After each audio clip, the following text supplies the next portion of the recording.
Congratulations, Juan. It's really nice to meet Juan in person because I've had you in 2 classes online. Juan shares with us some really exciting stuff. So he got into the UCLA Startup Summer Accelerated. Yes, sir. Which is very exciting. So his plan upon graduation is to work on this startup of his full-time, because he's the founder and the CEO, and raise his next investment funding round, an angel investment funding round, which I had to look up what that meant. But and so Juan is building a marketplace between immigrant independent contractors, predominantly undocumented immigrants, and US companies. The name of his startup is Prepare.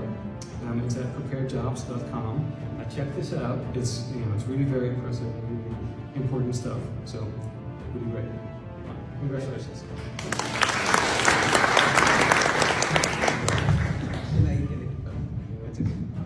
Well, for me, it's really important to be up here. I mean, I'm undocumented. I grew up with epilepsy. I moved here because of my epilepsy.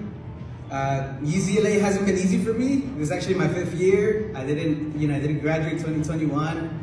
But if it wasn't for the professors giving me an opportunity, if it wasn't for AAP giving me, a lot of opportunities, I failed so many classes, I dropped so many classes. But it's really important for me to be up here, and I just wanted to thank several organizations, several people. I want to thank the AOS department for giving me an opportunity. Other departments closed their doors on me, but this department took me in. I also want to thank AAP. I want to thank the Undocumented Student Program Center. I want to thank the Center for Accessible Education. They also helped me in my journey. And last but not least, I want to thank my family. I mean, they're up there. If it wasn't for them, their sacrifices, I wouldn't be where I am today. And really, like, the startup that I'm building is because I had an issue finding opportunities as an undocumented student. I wasn't able to get certain opportunities. So now I'm on a mission to really solve this problem, and I really believe I can do it. So thank you so much. Yes, sir.